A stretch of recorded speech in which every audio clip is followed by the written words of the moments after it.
It's a then versus now challenge. 3. We are back for Race 8, the last qualifying race.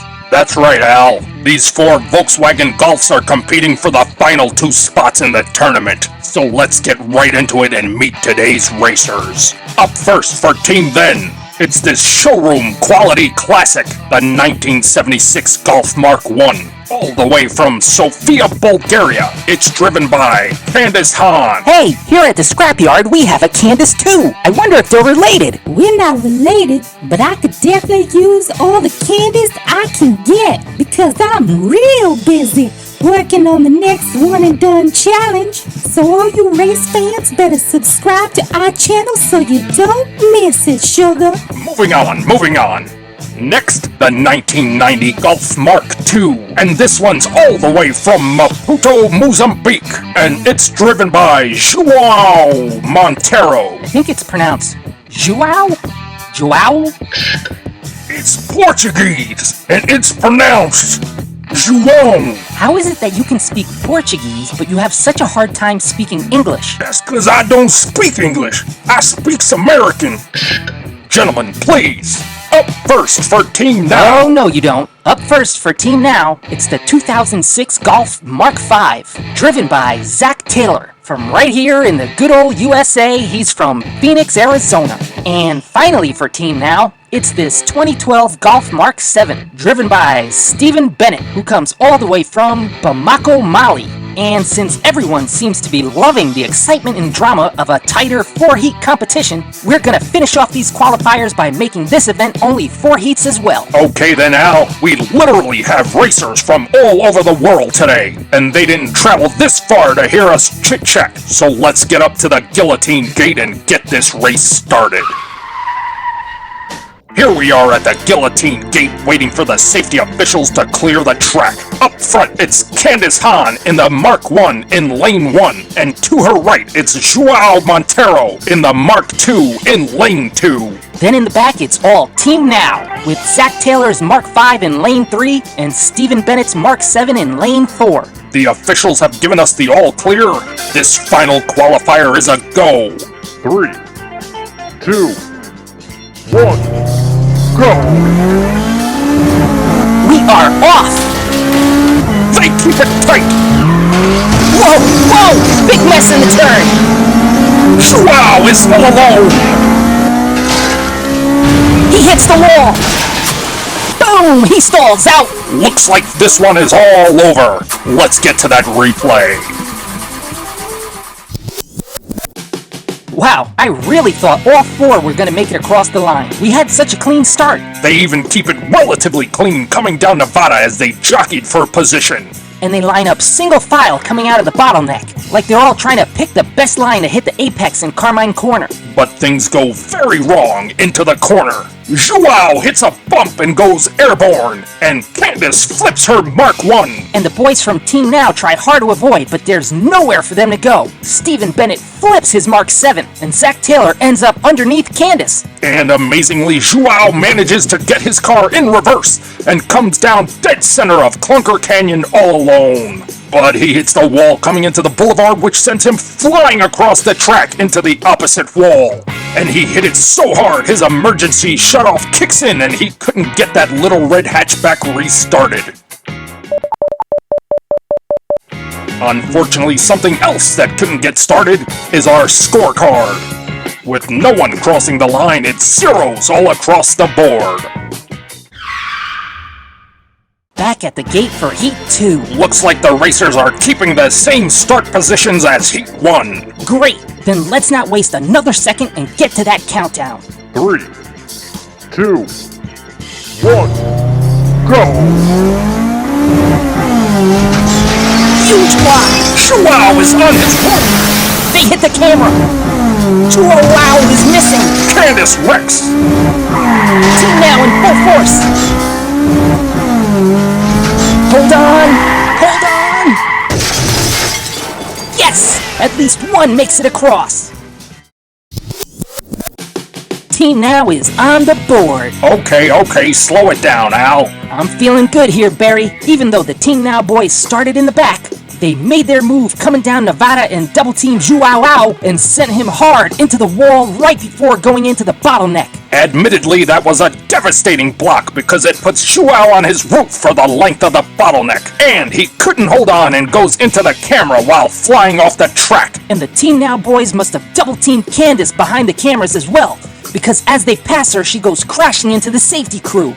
Then, knowing they're all alone, Stephen Bennett takes the moment to show off and drifts coming down Clunker Canyon.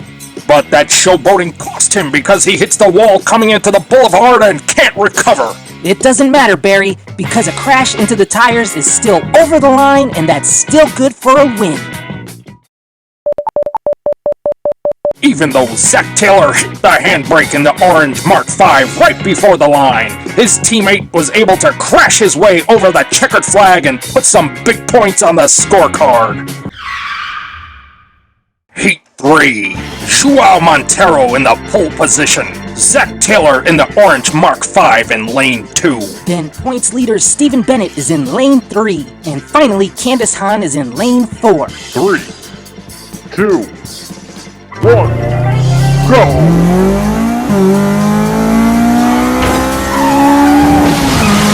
In reverse.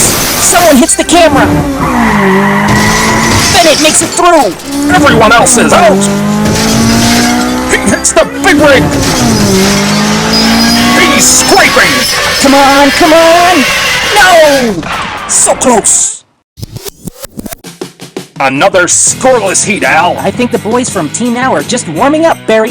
Well, this is Heat 3. They're running out of time. I'm not worried, because by the end of the bottleneck, Stephen Bennett had gone from 3rd to 1st, while in reverse. And into the camera. And still, he's the only one who made it through the corner on his wheels instead of his roof. Plus, he was zooming down the canyon. Perhaps a little too much zoom, because he goes into the big rig hard.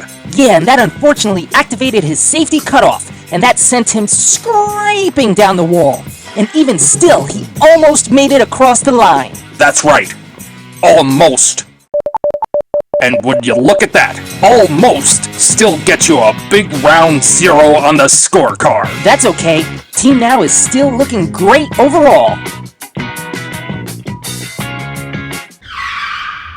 The final heat. Team then needs a win here to have any chance to continue. Joao Montero remains in the pole position. Zach Taylor stays in lane 2. The back lane changes with the racers swapping spots. So let's get this started. 3, 2, 1, go! Oh no, I know what this means. Gate malfunction. Let's see it again.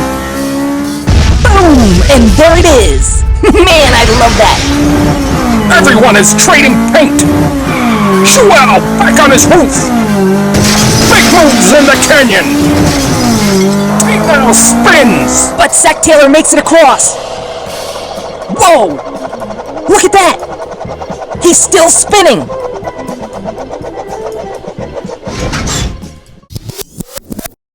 Well, here we have what seems to be a staple of the Then vs. Now challenge. A gate malfunction.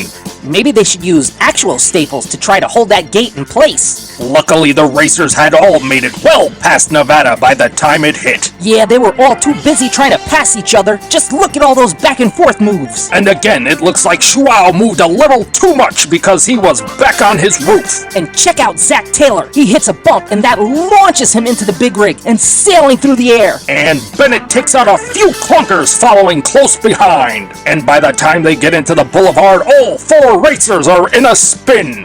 But only one manages to spin across the line. And keep spinning.